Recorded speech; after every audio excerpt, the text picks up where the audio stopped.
Awesome. Well, BJ McKay here, and I am here with Andrew Warner. And I got Andrew together. Andrew and I have known each other for what, like a little over a year? About a year Maybe now. About a year Yeah, now. sounds about right. Yeah. And so in the spirit of authenticity, Andrew and I worked on some life coaching. Andrew was coaching me. And a lot of the folks that I talk to, I tell like the LeBron James story, your favorite athlete story. And I say like, wow, they're as good as LeBron James is. Like, how many coaches do you think he has? He's the best at basketball. Like, how many coaches? And I'm like, he probably has like dozens. Right. And he's the best at basketball. And he has a dozen coaches for what? Nutrition, like movement, like all these money, all these different things. And I'm like, as good as he is at basketball, how good am I at anything? Right. The answer is not very. And I'm like, so how many coaches should I have? So in the spirit of that, I reached out to Andrew via Google and said like, hey, let me talk to you. I want to see what's going on. So we had a chance to spend time together. I found you to be a real clear thinker. Yep. Were super helpful to me. And given where we find ourselves now with this like COVID-19 issue and folks trying to kind of find themselves in a new environment, we'd been texting each other and I shot you a note about like, I think people need coaches now more than ever. No, So, I agree wholeheartedly. It's like at the same hand, on the other side of the coin though, people, I hope they were doing coaching before this. If this is the first time you've thought about being intentional with your life, then you're starting in the rough waters. But you got to start now. So yeah, I agree. Coaches are going to be more important now than ever. So for today, Andrew and I are just going to chat it out. And like, I guess I'm going to give you something to react to here, Andrew, as someone who works and coaches a lot of like individuals. Things will never be the same after this COVID-19 pandemic. Yeah, I would say things are already the same. I mean, obviously there's been some tangible differences, but for the most part, life is good mixed with challenge. You've got your good, you've got your challenge. For most people right now, this is maybe a bigger challenge than they're used to or something new. But at the end of the day, my sessions are going to look the same. It's going to be, what do you want out of your life? What's stopping you from getting it? And how can we get around that? The same guiding principles now as ever. So I think it'll also be the same. Yeah. Like, I think that in my work, much like you're coaching people, I'm looking at predicting human behavior. Why do we do what we do? And one of the most predictable things is that we're social animals. Yes. We're kind of caged up right now. Right. And if there was a time for this to happen, we're probably having a lot better time now than when like the Black Plague or something happened, where there was no Zoom conferencing, phones, and all those things where you're locked up. Now we have a chance to, and some form of interaction. But I think that like taking away human touch, taking away interaction. No, that's awkward as heck. Just when we met each other outside the building, I wanted to, give you a handshake or a hug or whatever it might be, and just that moment of awkwardity where you're like, what do I do here? It's very not What human. do I do with my hands? Right. What do I do with my hands? But at the same time, we're not going to stay like this forever because we have this innate human spirit that is craving this connection. So people are tolerating this now, but you're already seeing it trickle out where people are pushing against this and they're starting to say, no, I need to get back to work and I need to get back around my family. And we'll tolerate it for a while as a people, but we do need that connection that you're talking about. So what have you in working, obviously like, above and beyond the code of confidentiality with, but in terms of themes, have there been any new themes with the people that you're coaching come up in maybe in response to this or some of the new challenges they might be facing? I wouldn't say that there's new themes, but I'm seeing a lot of discouragement, so like I've been working with some people who have just started their business and, within a month or two, they get hit with this. And if they're trying to get into a difficult field already, imagine trying to do that now. Like entrepreneurs who have been in the game for a while, they've been working, it's another Tuesday. It's like a really bad Tuesday. Like, okay, here's my problem. How do I solve it? How do I get money again? But for somebody who just started, they're thinking, this is too hard. This seems inconceivable. So I'd say that theme of discouragement and some of people's first adversity, like I work with some young people too, and this is like their first big taste of adversity. And they're just, starting with it, and it could get much, much worse from here as far as the adversity goes. So I'm trying to keep them focused on that bigger picture, like what were you shooting for? And is it a must or is it a should? So Must and should. if you're going to find out real quick what's a should for everyone else right now. Like I should have lost that 10 pounds, but whatever. So I should have started that business, but maybe not. Maybe I'll just, collect unemployment and then go look for the next thing later. I see. So who's the should and who's the must? Yeah, I guess it takes the mud out of the waters really quick in terms of, I mean, I had a prompt in my journal. I mean, in that same thread where it was like, what do I really need? And I used it to just like with little commas to separate it. Yeah. Like I started with shelter. Like I'm like writing Maslow's like hierarchy right. from the bottom all the way up to self-actualization, just coming up with, and I'm like, this can't be that long. And like, I got through it and I'm like, I do need a washer and dryer. Right. I do need heat and air like at minimum heat. Yeah. Like I need, and it was like, man, this like, it's a longer list than I thought it was. Yeah. So it's just, but it's an opportunity too, to be grateful for the fact that for the majority of us, that the base, like the base foundation of those needs are not the things that are being terribly threatened right now. It's those higher order things. But I think that to your point, like you have the entrepreneur that's already in it or that has that mindset versus the person who isn't quite there yet. Yeah. Or maybe they don't even have the prerequisite. They don't have the confidence yet because they don't have had enough experiences to come out there.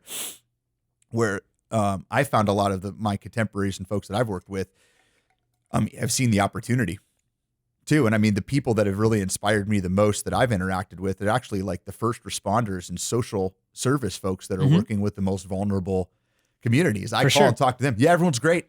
Everyone's working 14 hours. I got to tell them to go home. And I'm like, man, that's crazy. It's like, talk about where like, they're very connected to their purpose, right? Oh yeah. I mean, when you're connected to a purpose, everything is just formality. You're going to be out serving. And those people are probably the happiest right now too, because those who are contributing and helping others, that's the way you get through stuff like this, is by giving, by growing. And those people in their nature, obviously it's there because that's why they chose their jobs. But this is their time to shine. This is the time when they get to kick into that mode, hit that contribution value really, really high. And, we love them for it. And that's great. So when I think that in addition, like, so they found their spot, right? Right. Kind of following this thread line through. And if you think about, like, my dad always talked about, like, you don't build character in moments like this. You build character before you need it. Yes. And who you are is who you are. Circumstances just expose whatever that is. Another version of that I like too is it talks about training when people are asking like, why do you do jujitsu or why do you do this? And I'm like, there's a line that says, I'd rather be a warrior in a garden rather than a gardener in a war. That's a good way to put it. And I think it's another analogy, like, or saying, or story that kind of hits on the same head.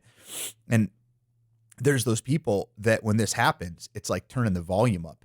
Yeah. Can you believe that this, and like your world and my world collide a lot where it's like, true. Can you believe this? I'm like, yep. Yeah. Like, yeah. Like I haven't seen anything that is different. So I guess given the theme of coaching, if there were, let's say these are uncertain times for a lot of folks. Yeah. And so if there are, and I'll respond to this too, I'll have you go first. If there were a top like 3 things, and we don't have to stick to 3 things, that a person should focus on during times of uncertainty, and let's just call it personal uncertainty, because some people might be like, this is great, just in general. What would they be and why? Well, I'd go back to the bigger picture again. So the same 3 things you should be focusing on are the same 3 things you should always be focusing on. Your state, your story, and your strategy. So your state, that's your minute-to-minute emotions. People who haven't flexed the muscle of kind of exerting some control over their emotions or practice that, who like to get stuck in despair or anything of that nature, they're going to have a tough time. I mean, they have a tough time regularly, but now they're going to dig into that a little bit. The people who are really good at, I don't want to say positive psychology, but finding that powerful mood, powerful state that they can get into on the, a snap of the fingers, practice that muscle, they're going to be awesome. people who have a bad story, like, so the story a lot of people have right now is, this is a time of great uncertainty. I am very uncertain, and this is all going to be bad. Life will never be the same again. Kind of the prompts that you're asking me, like, this will never be the same. I'll never be able to hug. Or some people who are telling themselves this story constantly, they're in trouble. Somebody who's more experienced, like the people you work with, for example, their story is, this is a challenge I'm going to overcome. This is something that is in my way, but it's not going to stop me. That's their story and belief system. That's your story and belief system. Just from me knowing you, it's like, you're going to find a way. That's just who you are. And then the strategy, that's probably maybe more what you were asking. Like, what's your strategy to accomplish your goals? So it's like, if you're a salesman, you can't be making, drop-ins to offices, but it's like, what's your next strategy? Where's our next move? So those three things, those are your guiding principles for life in general, but more than ever, those are the three things I would focus on. That's great. And what Andrew just shared, if you look at my notebook, surprise, this isn't even pre-prepared. The top three things on my notebook before I even started what I did today. You can tell I did a bad job planning today, by the way. Right. State, story, and strategy on there. Well, that's creepy, man. I'm a good student. Yeah. I'm a good student. Yeah. I listen. So, but I can't disagree. I wouldn't disagree with anything that you would share. I think if I would add to the top three things in uncertain times is two other words that have a lot of utility. The first one's awareness. Tell me more about that. What do you mean? So when I speak about awareness is if I'm scared or I'm uncertain or there's these, I'm getting unmoored. Yeah. The first thing that I need to do before I act is just observe. I need to be aware of these things that are acting on me. Yeah. And you can kind of bucket that under state a little bit. Yeah. But without state awareness, it's hard for me to, change a story or manufacture a strategy because I'm not owning the fact that I'm scared right now. Right. You get scared. Like, that's a human feeling. You get uncertain. You can get anxiety. You can get worry. I mean, they're not like diseases. They're just natural things going through. So I think when you're in a state of awareness where you realize I am an organism like a lot of other people, and a lot of other people are suffering the same. I'm not like in this ego space that says you are different. You are alone in this. There's no one else that's ever experienced what you are. You're like this pariah. So I think awareness is one where if you bring about awareness, there's a variety of mechanisms to do that. You know, a close friend that you call and you think, oh, like when I think I'm going to get all the hugs, I get the criticism and I get like called to action on being a better person. And when I think I'm going to get beat down, I get the hugs and I'm okay. Like a relationship like that, assessments, there's all kinds of ways to generate awareness. Yeah. But when you have it, I think you're in the best place to like write down an answer to what's your state right now. Yeah. And I mean, how many times have you sat with someone, had to even work them through vocabulary for them to even put a label on? Well, that's one of the first homework assignments I give people is write down what you feel throughout the day, write down how that happened. So if you were feeling bad at 10 o'clock, how were you standing? Were you working out? Probably not. Yeah, yeah. Were you thinking about your lost ex-girlfriend? What were you doing that created that? And getting people into that zone where they're going, okay, so when I'm happy, I'm jogging or talking to this person or listening to this audio tape or whatever it might be, or this awesome podcast, for example. Yeah. But once it's all everything you're saying, awareness, so it's like some people got to step back and find what they're actually feeling rather than just drifting along and feeling it. So you hit my second one. So awareness was my first one. So we have state, story, strategy. And the second, after awareness, like once I have awareness, the second thing I start to look for is attachment, or the positive spin is detachment. Yes. So when you think about like, well, what do you kind mean? of Eastern principles. What do you think about detachment? Well, yeah, it's like, well, unconditional love. That's another word for detachment. No matter what Andrew does, like actually proactive to me, with me, like I love him. Like my wife, unconditional love. No matter what, like I love you. I love it goes above like and like feelings and like all these things, pain and pleasure. It's above it all. Like so, when you're looking at that state evaluation, I'm in this state. I'm really frustrated right now. Well, what caused that? Now we're getting to the attachment. Like, what are you attached to that if it's not a certain way, you're going to respond with hanging on to these feelings? Where it's like, oh, I'll be happy when, I'll be happy if, like where I talk about that in my world with managers and leaders of people. When so-and-so behaves this way, then X, Y, and Z is going to happen. Or when we hit quarter four, then I'm like, then quarter one, 2021 shows up. You know, like Right. it's this, you're in an infinite game, right, where it happens. So I think when you add those two things on, and if I have to come with a third, I'm going to, because I can talk forever. It's like those, you got awareness and detachment. I'm looking for both of those. We use tools to bring that out. And then I think a third one is vulnerabilities. So I think when there's uncertain times, it is a great assessment vehicle. Yeah, What was I not prepared for? for sure. So it's like, where did my soft underbelly get cut, wounded? Like, where did I get wounded by this? Some people can be their finances. I was spending more than I made. Yep. You know, or some people, it could be relationships. They were built on the honeymoon principle. Yeah. They weren't tested by anything. My job, oh, I'm doing good. I'm really essential at work. And now you're furloughed or you're let go. And you're like, oh man, I never thought, I thought that was going to be different. Or if you're a blue collar worker, some of those folks are even more important now. Yeah. Versus if you're a white collar and you just bought your $5 million house with a $5 million mortgage, you're like, oh no. Yeah. And there's all these different stretches. And that's where I look back to, you could dive right back into strategy. Once you start to know some of these vulnerabilities, you're like, all right, great. How is talk to me about someone that doesn't have that vulnerability. What would they be doing right now? Yeah. Well, they would be doing this. Great. How did they get there? Because at one point they were a little vulnerable, tiny little baby. Yeah. Just like you were. Yep. Over time, how do you think they develop said thing? For sure. And it just, your roadmap just appears. Yeah. And then all of a sudden you're doing it. So we talk about fitness, and Andrew knows I own a gym, and I'm your prototypical CrossFitter weightlifter guy. And my answer to almost everything is, what do you do? I'm like, show up. And then what? Reps.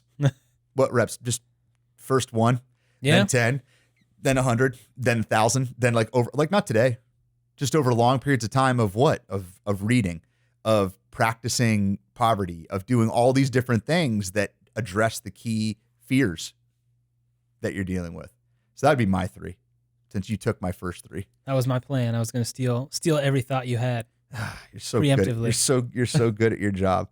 So another extension to this that I've been dealing with, and I'm interested in your thoughts on this, is, and you can react to this because I can't wait to.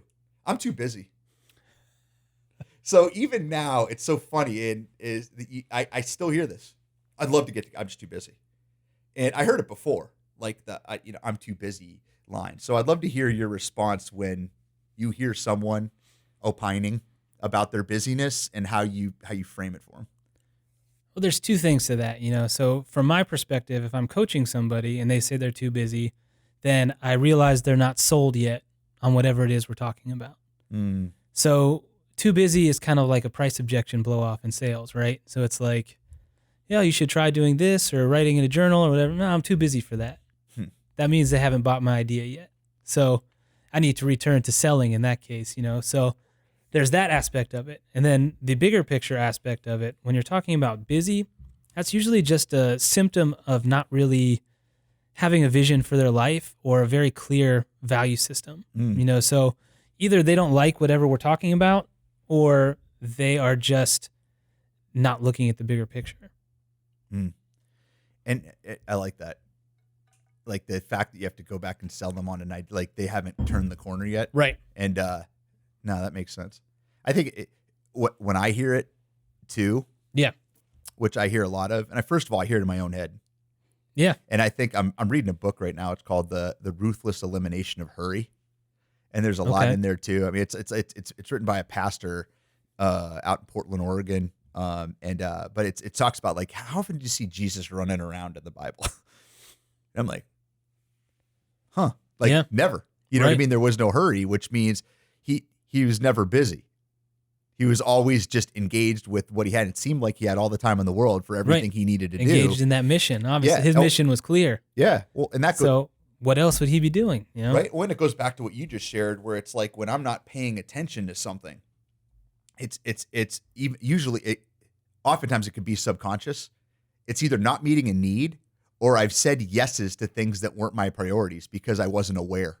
Right. I wasn't awake. So, how do people do that? It's like your phone is like the perfect example of everyone else's priorities inflicting themselves on you all day. That's just opening yourself up to be dragged into everyone else. It's like if iPhone, I can only imagine, like we were talking about data, the COVID data a little bit before we started today. Like if you had data on how much more busy people felt after they got a smartphone? I mean, it's got to be It's a beautiful tool that was supposed to make our lives so much simpler and save us so much time. Every time we've done that in post-industrial revolution, it's been worse for maybe better for developing, like, you know, in terms of like wealth, like these physical things. I think worse for spirituality, self-awareness, self-actualization. I think it's been like creating more poverty in there because folks are stuck serving all these other things that they don't care about. Yeah. It's like a treadmill of sorts. You talk about the hedonic treadmill, but you could talk about any other kind of treadmill where, I just don't have any time for me anymore, Andrew. I don't have any time. It's just like, did you know that every time you got busy, it started with the word yes out of your mouth? Yes. Yes with your thumb. Yes with your thumb. Yes with your attention. Yes with commitments. Yes with meetings. Yes with all these different things. It's like, man, no is a full sentence. It's like you can, but it's a hard word for a lot of people. But I think that I agree with that, but I think it's a harder word when you don't have your bearings on what's a go, no go. You know, I think it was Derek Sivers on, like, I think I was listening to Tim Ferriss's podcast. He talked about it's either hell yes or no. Yes. I use that line myself. Yeah, there you go. It's like the kindred spirits. But I think that that's a place wherever I find myself, and this is me yesterday. Yeah. After I started with prompts for my kids about how did you invest the minutes of today? And what does it say about who you will be? What if those minutes were hours? And what if those hours were days? And what if those days were years? Who would you be when it was over? I just gave them like 24 hours to work with, like it talked about, and they all wrote just lines. I would be a dancer, My son would be like, I'd play Call of Duty. That's essentially what I hear. That's very fun. With the outcome. I have a obsessive personality, and I just shudder to think if I ever started playing video games, what would come. But the point with busy is I set an intention, and here's a person where people are like, you're so disciplined, BJ. You're like, yeah, like you do all these different things, and like there I was, like I looked down, it was 8 a.m. I looked up, it was noon, and I'm like, where'd my what I do? I did work stuff. I had emails come through, and I responded to things I needed to respond to, but I found myself doing the right things, but probably not in the right order and or in the right times. So I still felt like I didn't progress that morning because I put the things that matter to me either off the agenda at all, or I punted them forward thinking I'll have time for that later. I don't think I've ever had time for it later. Yeah, I mean, everything you're saying is kind of reminding me of the bigger picture here. So it's like people forget that their days need to be in service of their life, which is essentially what you said. So most people you talk about discipline, you have a ton of it. You're very meticulous, which is awesome. But it really takes a very minimal amount of discipline to think about, as you said, what you want your life to be. And most people haven't even taken that step where they, back in the day, it was the 5-year plan, which is kind of a passé thing now because 5 years seems like a million years at this point. Yeah. But if you're looking at it and you're saying, this is who I want to be, whether it's a man of faith or the best, Christian or the best businessman, and you haven't even taken the time to think about that yet, then how are you going to even make a good to-do list of your day? Because you got to connect your little things, your little days to the big picture of what your life is. And if you don't have a big clear picture of that, a big vibrant picture of I want to be this, then how am I supposed to start with a to-do list? You don't. So you just start reacting. And that's where you end up. And you get that phone and everything else. It feels good. It feels like productivity. It can. If I get enough volume of stuff to consume my day, I'm important. Busy and fulfilled are very different things sometimes. It just, the thing I wonder is, like, I wonder this oftentimes in meetings too, when I'm thinking about, like, what's the what should we be doing? Is it what's productive and what's not productive? In that vein, where I think most of the stuff that I observe in meetings and in the companies I work with isn't productive. I don't think a lot of it. I think the the things that started conversations, or the things that started people waking up when they do, their interaction with their kids, where they drive their kids. At some point, there was a conscious decision made. I think there's some point, like usually sometimes when you spend money or when you shift a strategy, like I think there's moments where your head comes out of the water. Yes. But I think once you get back in, a lot of us are doing nonsensical things. And because other people are doing the nonsensical things, we just kind of go along, even though there's this dull ache inside of us that, yes. And I think the dull ache shows up like, God damn it, I got that meeting but like that should be a moment of like, stop.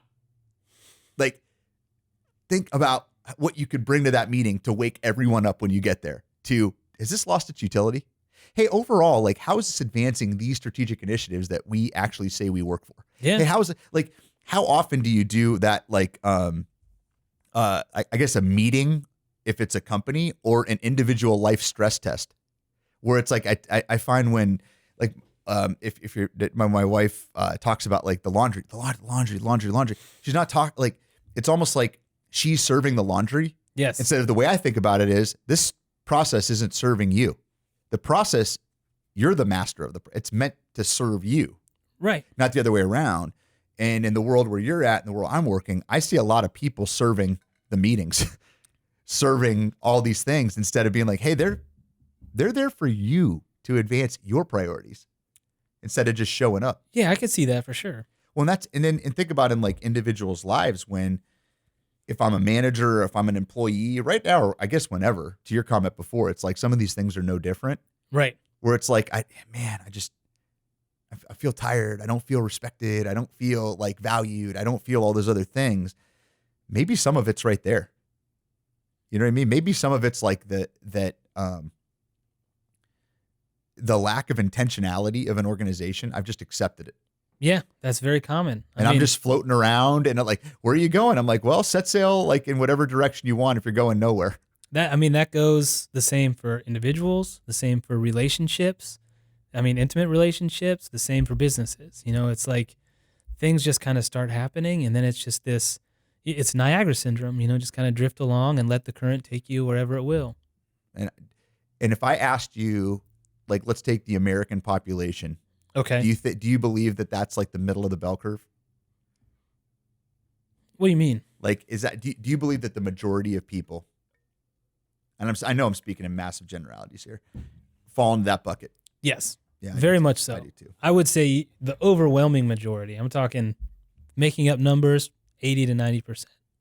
Okay. That's my favorite, coming up with percentages. Yeah, I just made it up, just for the record. Thank you.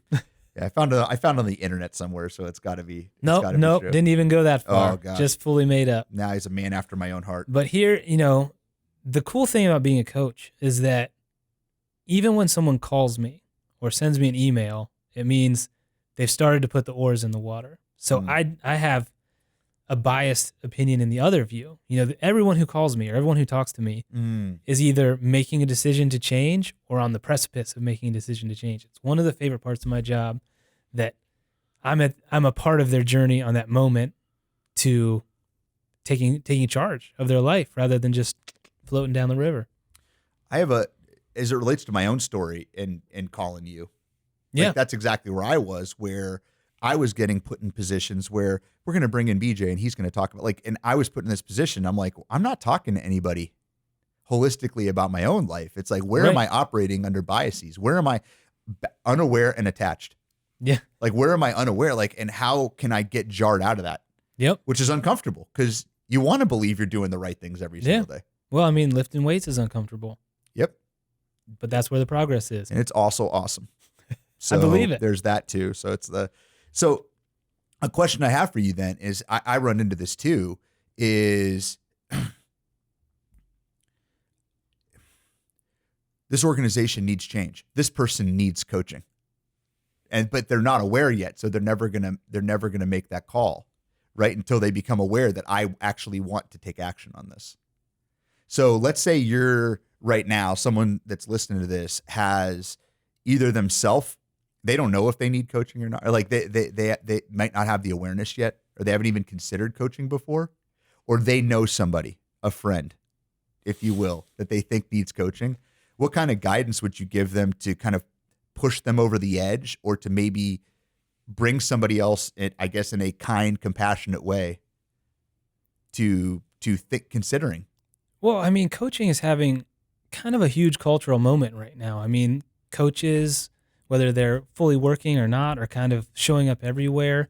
There's lots of Instagram personalities, so there's all sorts of easy introductions. Usually, by the time someone has called me or a coach, they've read a book or they've listened to some TED Talks or they have an idea. So just getting someone cold is very rare. But if you wanted to suggest it to somebody, you drop them a book, drop them a Tony Robbins book, or I say, hey, listen to this guy's talk on Instagram. It's 3 minutes, 3 minutes of Gary Vee or something. Yeah. Just to get the wheels turning. Like Gary Vee is all entrepreneurial stuff, but the principles apply. He makes me feel like I talk slow. He does. He's fired up. Yeah. And I don't really like motivation as a general rule of thumb, like motivational speaking and stuff like that. But he gets me pumped up, so he must be good at it. So I appreciate him. But yeah, I mean, people need to get like a taste of this way of thinking and this way of being intentional about what you're doing, and just an introduction into the lifestyle. And then most of them take flight from there. I find. What was your first exposure to coaching? My pole vaulting coach in high school was also my psychology. It was a psychology teacher. I think it was freshman psych teacher. His name is Joe Sanford, and he gave me a book called The Psychology of Winning by Dr. Dennis Waitley, which in the front end really glorifies O.J. Simpson. That was before all great football player. It was just, it's so don't know anything else they about should him. totally rewrite the first chapter of this. But that was the first place where it was just like someone called me to a version of myself I haven't even considered. Right. Where it's like you to me, I'm like, I'm not that. I'm not good enough to be. But they didn't invite me to be held to that standard. Yeah. They just decided they're holding me to that standard, and I'm either going to get there or I'm not. Right. And that's the first person who cared enough, outside of like family and parents. My parents are doing that my whole life, but like outside of that, the nuclear family that was just like, I expect more out of you. I won't expect less out of you. And it's just like, whoa. Yeah. I mean, that's a real, there's a lot of finality to it that jars you into, that's a fork in the road. Yeah. You can't just say, well, I'm just going to float along with this person. They're not going to let you. Nope. You don't get to be on the team. Well, it's good that you had people in your life that you gave that power to, the power to see the potential you, whereas a lot of people might not even be willing to make that first step. How about you? I remember distinctly, I was like 23, graduated college, 24 maybe. I was working retail sales, like an Apple Store, Sprint, something like that. Yeah. Some inbound. You'd crush at that, by the way. I did. I was great, but I wasn't getting where I wanted to be. So we worked in this nice lifestyle center, they call them. And I just walked over to Barnes and Noble and I picked up a Tony Robbins book. He was my introduction. Huh. So the way I heard of him actually was from the comedy movie Shallow Hal.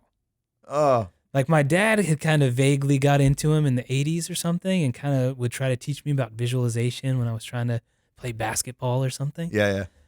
So when I started reading it, I was like, wait, my dad was hip to this. My dad is not like a personal development person by any stretch of the imagination, but there was a moment where he kind of put the oars in the water and that kind of filtered down. So I went from that to Shallow Hal to picking up the book just on one night. I was like, I can do better. I walked over, picked it up, never been the same since. Wow. That's amazing. And it seems like, in my mind, the people that I look up to, and I have another prompt here that I was going to talk to you about is who are your role models or who are people that you could look to at times like of uncertainty? Because that's kind of the underlying theme of our conversation today is who'd you look for? And I think that there's like, it's almost like you got at that time, like the message came, like the teacher arrives when the student is ready. Yeah, that's a good way to look at it. And I constantly, when I'm out working to, like bring on new clients to interact with other folks, and I used to take it really personally when people didn't want to work with me or with my organization. I'd be like, boom. And I've moved to a place where it's like, I'm not, whether I'm right or wrong isn't the point here. Or even in my mind, whether I'm right, I feel like, man, I know I could provide value here. I know this is gonna be great. It's just understanding at times, like I'm not the person to deliver this message at this time. Right. which takes some humility, and it takes like your ego. Takes your detachment that you've been talking 100%, about. and you got to leave knowing You have that, to have a lot of that in sales in general too. I mean, well, and I think the more you have it, if you think about it in terms, if you think about sales and then move it on to sales and relationship, yeah, like a lot of it's synonymous. The more detached you are with that, the less demands you have. Yeah. Like I expect this from you, Andrew, and you need to be a certain thing for me, or else this is not part of the agreement. Like, man, whenever you get to agreement conversations at any point in time, like outside of just initial negotiation, not good news. Like that's the relationship's not in a good spot. Like when you're there, like even like a marriage, we need to talk about things. Right. Oh boy. Like we probably should have talked about things a long time ago. You kind of get to those different states. But so I guess who, like you talked about, like your dad had brought up some like Tony Robbins stuff. Yeah. Like my dad is just, I grew up in Erie, Pennsylvania. So I probably shoveled about, 16,000 metric tons of snow, building character over time. Go outside. You want to learn something? Go outside and shovel the driveway. Gonna go outside. It's like, yeah, there's a lot of, there was more wisdom in that than I ever could have imagined. I just thought I was getting punished, which I probably was too at the time.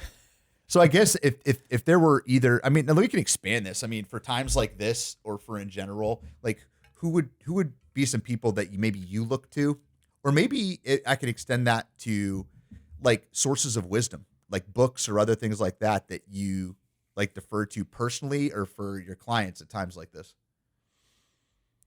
Well, modeling, what you're talking about is a concept called modeling, basically, which used to be kind of a novel and cutting edge idea, where it was like, okay, I need to go seek out a book for somebody who has accomplished what I want. Like I need more money, so I'm going to go buy Think and Grow Rich or something like that. And that was like a novel concept.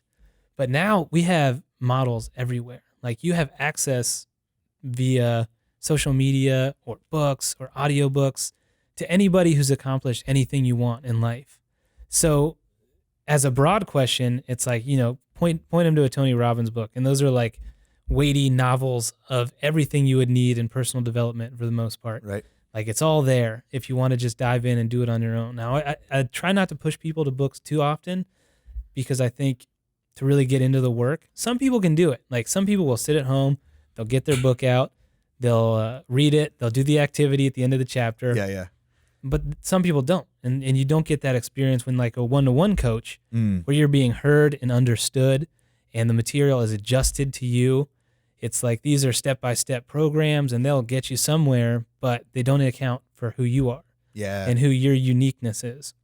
But like I said, in today's world, whatever you want to accomplish, you could hop on Instagram for free and you can follow the life of whoever. If you're a young business person, the Gary Vee, if you want to follow Tony Robbins, if you want to follow whoever, you can see what they're doing. They'll show you minute to minute their life. And I mean, there's just so many options for people now. It's like, what lights the fire in you? What inspires you and makes you want to get out of bed? Who's doing it better than you? Go find them. And I think you said something like that earlier. It's like the answer's out there.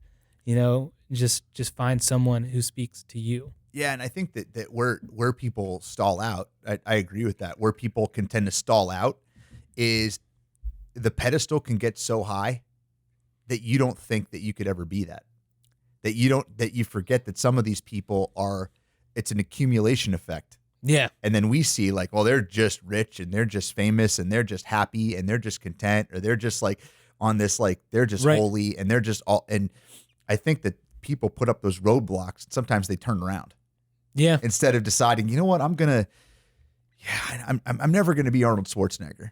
Well, that's the other good it's thing. like, but I'm gonna go lift weights today, and I'm like, there you go. Like, there's the one thing you can control. Well, the other good thing about today's modern world of models is you don't just have access to those people. There's probably people in your gym right now who have never really worked out before, and they're going in and they're sharing their story on Instagram. They're saying, look, this is me 3 months ago. Watch what I've been doing. Look where I am now. And that can be a model, just some Joe Blow down the street. It doesn't have to be Arnold Schwarzenegger or Mr. Universe or even BJ, who's got, you've been doing this forever. It can be you're a mom on a couch. Look, there was a mom on the couch 3 months ago. So there's a journey out there for everyone to get inspired by.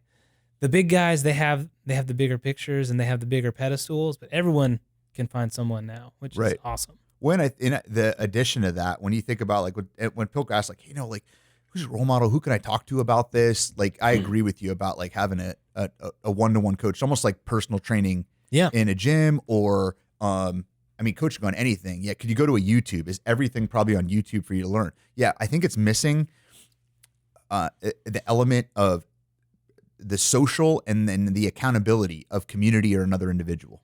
Yes. When I have to pay to show up at a place, I'm more likely to show up there due to like loss aversion. Yes. I've already spent the money. I got to show up to the thing. I mean, it's why we go to movies that maybe we didn't even want to go to, but we bought the tickets. So like, I'm going to go suffer the movie. It doesn't even make sense when you get a couple levels away from it. Why would you do something that makes you miserable for $100?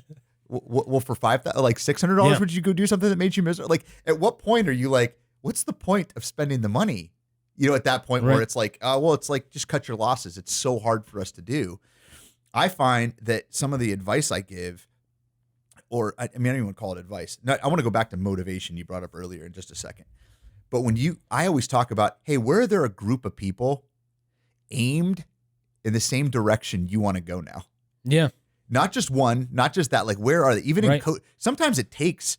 Makes sense that a CrossFit guy would say. Yeah, it takes it. Yeah, it's why it's like it's. That's why you guys run the world right now. Yeah, right. We'll see. That it's. And if you don't find one, like let's say at your company or group, like make one, because I bet you there's some like a handful of other people that are aimed in the direction. Like even a book club. Once you have a book club, what do you have? You have the fundamental. You have 3 people, 4 people that want to read something you're interested in reading. You set a date to go somewhere, meet at a bar or whatever when you're allowed to, I guess meet at a bar or something, have a conversation. There's a level of obligation now, not only to the book and not only the date, but it's the shame that you would feel or the guilt if those people did it and you didn't. Yep. So like you have these forcing functions that like I always call it like outsourcing willpower. Yeah. Get yourself into these social streams where like the version of you don't like isn't welcome there. Right. Like, you know what I mean? You go, so you talk about the CrossFit analogy, in our gym, it's like at the Arsenal, when you come in there, there's a certain way people operate. There's a certain way people talk. There's a certain way people train. And it's not about how hard you go or what your time is. Yep. It's about who you are. Right. And I think that if I think about the other areas where I go, whether it's like at work at Adviso, where I have a ton of very high IQ and emotionally intelligent people I have to be around, it raises I have these communities that force me to raise my game. I'm not allowed. Like, I don't have the luxury of sitting back and cruising. And some people like, and we had you ever play that? I don't know if you do this with your kids or your kids are old enough yet. We were last night playing, what do you call it? They have a little thing that you ask these questions. They're like dinner table questions. I can't remember if they're like starter questions. I don't know that one. And one of the questions were like, it's, we use it a couple of times. And if you're listening to this, you probably know what I'm talking about. You can buy them. They're in like this cool little container. We pulled one up and my daughter read, would you rather be the best player on the worst team or the worst player on the best team? And I said, I want to go first. No question, the worst player on the best team. Right. I'm like, why? Because it's rife with opportunity. I'm already winning and I get the rings and I get so I'm already because I'm on the team if I'm the worst player. Yep. So I've at least crossed that threshold. But now I have so many models around me of what excellence looks like that down the road I can find myself as the best player and the worst. I can do that anytime I want to. Now I'm getting drawn up and almost everyone else around the table picked the best player on the worst team. Why do you think that is? I think it's because it's an immediate ego boost. It's an immediate, like the Joneses, where Get it's that like significance right away. Oh yeah, it's significant. You have to talk about that in a second. But you have that. So like, I think that there's to tie a bow on that thought about role models or books.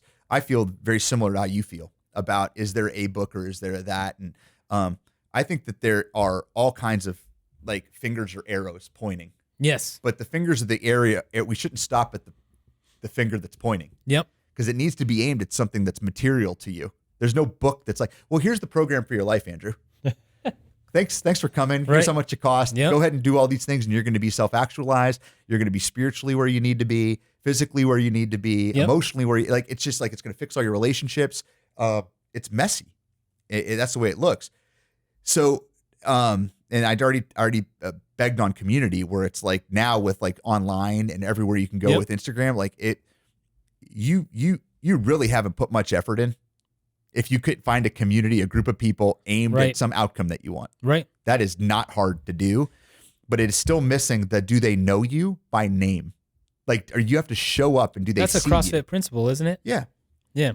Oh yeah. Like when people come in. You guys are great at community, by the way. That's I hear you guys are just exceptional. Yeah. Everyone's like, well, how do you get fit? I'm like, well, I hang out with my friends at 4:00 about every day. And we happen to be working out while we're together, and it works. I think families that like hike together and families that read books together, it's the same thing. And at the end, you don't even remember you're reading all these books. All you remember is, man, I spent so much time together with these people. Mm-hmm. Like my book, you can manufacture these, and it goes back into, well, I'm just too busy for that. And you start right back up with like, well, what do we strip out? So let's go to motivation real quick. You talked about motivation. I want to hit on this. Where I've been on a fault line or like a tightrope with the word motivate. You're so motivational. Oh yeah. Oh, you're a motivational speaker. Right. It's like when you ever ask, like, I don't know if your parents are the same as mine. Like, what does your son do? Oh, he's just super motivational. I'm like, Mom, that's not a thing. Like, that's not like, people don't pay me money to be motivational. Right. Like that is a very short runway for value. Yep. And it's like a warm bath. So I used to think it was like a slight when someone would say that motivational speaker, or you're like you're a motivational person. And I couldn't really pinpoint why it was. But I pushed myself away from it. I'm not that at all. Like Tony Robbins talks, I'm a strategist. I'm this. Like I tried to like dress it up. Right. You know what it is. But I think I might be changing my mind. That's good. Evolution is good. On it. And why I thought it's changing my mind is because there's for people to be empowered and to like get across just that threshold. Mm-hmm. When they finally realize it wasn't my idea, it wasn't the book's idea, it wasn't anything. It was that little state change, that little motivational, that's something that changes your story. And it could be you walking over to read your Tony Robbins book, me walking into that classroom to get that book for my teacher, who's my pole vault coach. It could be any of those moments. So you really can only motivate it in somebody else or move somebody else to do something for something inside them. Something that you said connected to some gap, some place that they need that, and it was the right time. So if someone ever says that was super motivational, I now take it as like that hit something for them. Yes. They realize that there is a hunger there that is not being nourished right now. And in even a small fashion, because who am I? I'm some guy, really. You know what I mean? To most people that I interact with. It shows them, and it talks about like lighting the path, and I have a prayer that I pray that talks about like, I don't know where the road's going, I don't even see the road ahead of me, and I totally believe that, but it shines light a little bit further down that road. Yeah, that it gives people an idea, like, wow, that felt really good. Back to your comment, when did you feel what? Well, I was jogging, and I felt great. Well, we're here talking because you don't feel great most of the time. And what's happening? And I'm sure this narrative just jumps off the page to you. Yeah, I mean, you have to. Motivation there's nothing inherently wrong with it. If it's like a warm bath is good. That slight moment of pleasure is good. Where I get concerned with motivation is that it becomes like another addiction for people, and that they just get stuck on the Instagram videos or the TED Talks, and they're like, oh, I feel good now. I'm gonna go watch Netflix. I did my good work for the day. So with your Haagen-Dazs. They're like, I'm a really, really motivated person. But at the end of the day, and I think why Tony always fights against the label is because he wants to give you practical information you can act on right now. Bam. Take a step. Motivational speakers, it doesn't always necessarily take that step. It's like, okay, I feel good. Boom. I'll come back tomorrow when I need to feel good. Here's my story of overcoming. Oh, that was awesome. Right. But you didn't walk away. I always walked away with those. I had like a 1, 2, 3, 4. I had like a whole checklist of like, all right, here's what I learned that they did. Here's what I learned that here's what I could take. What book did they read? Hey, what was the best book you ever read? If you're giving one away, and I got like Tim Ferriss always asks that question. I freaking love it. Where I'm like, what's the book you gift the most? Or what did you give? And I'm like, man, there's so much wisdom in that like it's the pages are worn out and everything from like, and I have a couple books like that it works on that. And the other, and if I play with the paradox in my head on the other end of motivation, I always say, you know what? Why I don't like motivation? I'm like, it's not durable. Yeah, that's you know what I mean. Where it's like, what happens? Like, yeah. where it's like, why is someone like Jocko Willink or these like Navy SEALs? Why is that getting glamorized so much right now? It's because in spite of, without this, without that, feeling bad, and it's like Jocko's got a podcast or a little snippet called "Good." It's Yeah. like whatever. Good, good. It's like over and over again. You look at it like, but is it? Is that really good?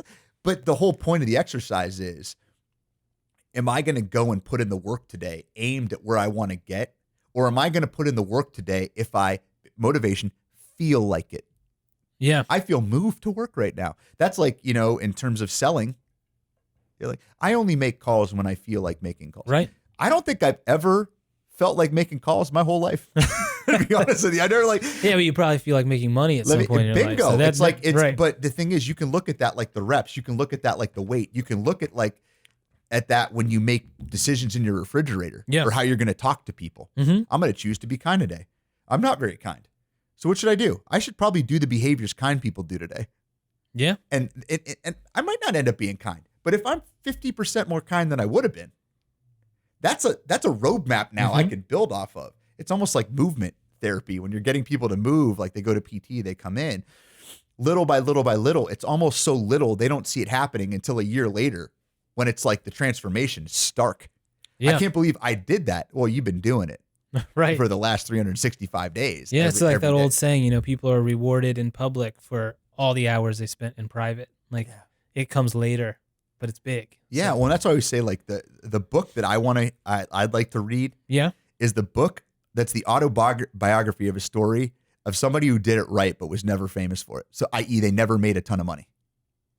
Yeah. You know what I mean? There's a few of them, but they eschewed money. Gandhi, until they made the book, I guess. And if they made the book and no one's going to want to read it, why? You seem pretty ordinary.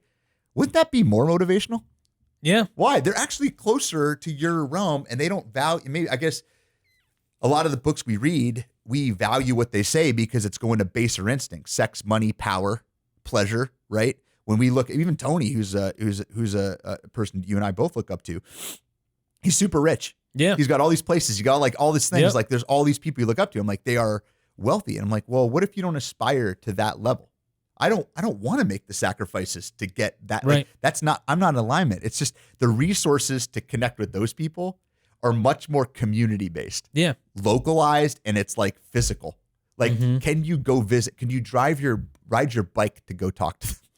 Almost like that's where those people are. And there's so many of them that you can go out and get that practical wisdom. But I'd love to see the book. Who's this written by? Some ordinary person. Some guy. From the Midwest. Well, what did they found? Well, that's reflective of your value system though, right? I mean, some people have a value system that loves money. If you have a different value system, it's sometimes it can be hard to find that book that reflects what matters to you. And I think sometimes when we that's why you work with a coach and not read books just exclusively. Right. It's like shameless plug. Yeah, exactly. Yeah, I like it. I can give my website too. No, right. It can be any coach, but the point is, everyone has to investigate their value system. And I think we even did that activity together where you had to list what made you feel, like you were living in your values. Right. And if it's not money, then you're going to have a hard, if it's not, what did you say? Drugs, sex, money. If it's not those things. I didn't say drugs. No, that's a good addition. Though. There you go. We can throw that one. Okay. If it's not those baser instincks, then it can be a little harder. Maybe you have to go to like a small Catholic press who's printing a book from, right. A monk who you've never heard of, something like that. But that sounds awesome, by the way. Yeah. Yeah. So whatever your values are, you have to adjust for that. Some people don't come up with their values, so they just get swept away by whatever the TV or the Instagram tells them to get swept away by. Yeah, and I think that's a place where relativism, like moral relativism, comes in because popular. The baser instincts of like that kind of money, sex, power, like pleasure, praise, like all of those things that are laid out there, that's like genetically hardwired into us to a degree. You don't have to think about wanting those things. Yep. And they sure do push those buttons in us in the media, though. Oh, and it works. We're like, clickbait, blah, blah, I want to get it. But I mean, when you're operating on the baser instincts, it's almost like sales numbers. Well, what's the right number for next quarter? I bet it's more. Yeah, right. You know what I mean? And it's same thing with like more. So it's that, unless it's sex, it's different. Yep. So it's more. I mean, it means that when am I going to be fulfilled? Well, if you're aimed at those, the answer is never. Right. So when am I allowed to be happy? Well, never. Why? Because that's your plan. Your plan is to never be happy. When it's all like in the tactics versus who am I going to be? Yep. Whether I get it or whether I don't. Yep. Who am I going to be on this journey, which is going to make up 99.99% of the time? And what am I building up when I look in the mirror? And I think that the biggest value I got out of those exercises that we did together, and I begged, borrowed, and stealed working with some of my clients in terms of work talking about those, building those values. Yeah. Is, do you really know what you want?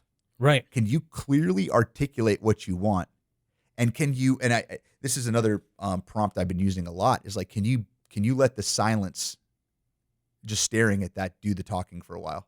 Can you just look at what you wrote down and not sit there in trying to sell it to yourself? Okay. Just sit with it and say, hey, is there something in you fighing that or not? Looking for that resistance. Well, yeah, and you've seen this before in your coaching, and I don't really go there with my group, is we have 5 more minutes and we run out here. Goes so fast. Where did it come from? If it doesn't sit well with you, whose needs are you meeting? Mm-hmm. When you're doing it, and like separating out that, oh, that seems like that was someone else's choice for you. Well, I always tell people, if you don't come up with a plan, someone will give you one. Oh yeah, it's a great book. That was in Greg McKeown's Essentialism. Yeah, well, I haven't read that, which is great. You'd like it. You'd like it. It's if you want to double down on things you already believe, it's a great book to read. I do love to feel validated in what I already this person wrote this. I always say like, yeah, I should have wrote that and gotten paid for it. Do you ever write a book? And I'm like, do you want me to give you the 10 books that usually come out of my mouth all day long? Right. It's like, here, I'll give them to you. Sometimes it's hard to tell what you're even stealing anymore because you've just adopted so much of it, right? Like into your lexicon and the way you think. Yeah, that's why. So that's my catch-all when I forget to quote somebody. I'm like, if you like that, I probably took it from somebody. Yeah. So let's wrap up with this. So folks that are probably listening to this we're still probably going to be locked in quarantine for a little bit longer. Any parting shots to those folks? Anything that, like, something that you're thinking about or something you think could be of value for someone hearing this, in their living room or wherever they're at, just kind of contemplating, be it coaching, be it, who do I, what should I be doing right now? Something like that, that's on your mind. Well, one, if you haven't started doing, creating your blueprint for life, think about it now. You've got maybe a little extra time, maybe not, but it's important. What are you aiming for? The same questions all the time. What do you want out of life? What's stopping you right now? How can we get past that? So ask yourself those questions, because there's answers, but don't get stuck in just feeling bad about the situation, because you're not going to find the answers if that's where you're at. The other one I would say is avoid negativity as much as you can. There's so much of it online. It's almost like a currency at this point. I see people actually badgering people who are being too positive. They're like, this is toxic positivity. And it's like, no. No, this is a person who is finding a meaning in this situation that's empowering. And that's what we all should be doing, is saying, I'm going to become stronger through this, or I'm going to get closer to God, or I'm going to do something meaningful because I'm still here on earth, I'm still alive, and I'm still going to try to thrive. Don't let people tell you you're toxically positive. I don't even know what that means, right. But I think that's just how people take down ideas, is just throw toxic in front of it right now. But that's a big one. So those would be what I would say. I like it. Mine's a quote I've been operating off of for the last couple of years from John Archibald Wheeler, a physicist. And it's, as our island of knowledge grows, so too do the shores of our ignorance. And I always rest on, careful what you think you know for sure. Yeah. Which means stay curious. Don't lose the sense of wonder. Right. Of like what we could be, what you could become, what other people can do. Because I believe in people. You're in the people business. I am too, in terms of working with people in a lot of different ways. And there's just so much good. Yes. There's so much we can do amazing things when we stop and think for ourselves. Yes. And stop operating underneath the labels that maybe other people have created or they want to put us under. People are pretty cool. So, well, thanks for making the drive up here. No, it was fun it's great to get to the wonderful town of Muncie. It's my first time here. So awesome. Welcome. Well, let's go look at my gym now. That's what we're doing. Okay. We'll go check it out. I'll see where the magic happens. Awesome. See ya.